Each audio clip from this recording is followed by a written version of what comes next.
everyone has mental health. Yes. Don't they? I mean, it's something that and if you imagine that everyone will have moments where they're in brilliant mental health and where that mental health would be challenged. And I'd like to believe that you can be a good parent through all of it.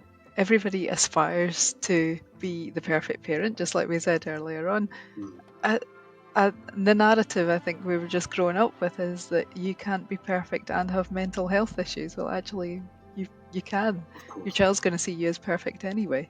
So overall, parenting is, they call it the OG experience. It's the experience that is literally the original one, the experience above all others, and it's incredible in lots of ways, but it's also difficult. And having the support of friends who are going through a similar thing really does help. But I think sometimes it's opening up. You need one person to open up and the other people to recognise, I can handle this conversation. For my child as well is to see me modelling almost regulation.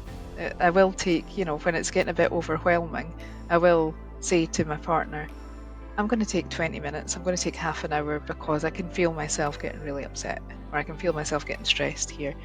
And it's just the really simple things of stopping and being conscious of your breath. I do that quite a lot, and I do like box breathing, where I just make myself conscious of my breath. And, it hadn't been apparent to me until one day when my little boy stomped off to his room in a huff, as they do, and I followed him and said, "What's wrong?" "I don't know. I'm just stopping to have a breath, Mummy." And actually, it's interesting, they observe us so much more than we think they do.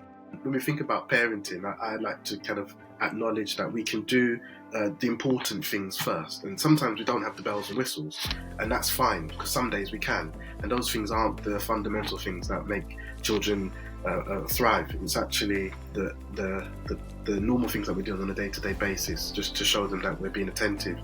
We're talking about the parallels between our lives and our children's lives, and recognizing that there doesn't need to be barriers to the way that we show who we are and some of the difficulties that we're having, but just to model that difficult moments and experiences are what is part of life, and that these are things that we can talk about. I'm learning. Some days I do it better than others. I think probably the biggest thing I take out of it is just to be kind to myself and remember, actually, there's no rule book for this, and they don't come with blueprints. Doesn't matter how many parenting books you read, you still won't have the answer.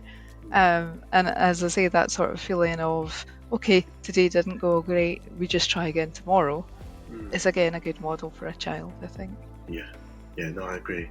And like we've said in our chat, it can be difficult for parents to feel confident and comfortable to be able to look for that support. And there's lots of informal different places that we can find support. So like you said, Andy, as well, friendship groups can be good. And knowing that there are activities that tie us together can sometimes offer an opportunity to talk about our mental health and how we're feeling. But the NSPCC also suggests some organisations that are really good in terms of providing support to children and families. So you've got Mind, mental health charity, that are superb at being able to offer a range of different options for parents and children. You've got Rethink Mental Health Illness, and you've got SANE, SANE, who are amazing too. So there are lots of counsellors online as well that are available, whatever your worries. So NSPCC themselves have a helpline that are absolutely fantastic. We're all trying to make the best of it, and we're all kind of working as we can in an imperfect state as we are. And so being able to prioritise not on the things that you're not doing and say, no, look, we've got this cake that we're building, maybe we'll get the icing at some point, let's see.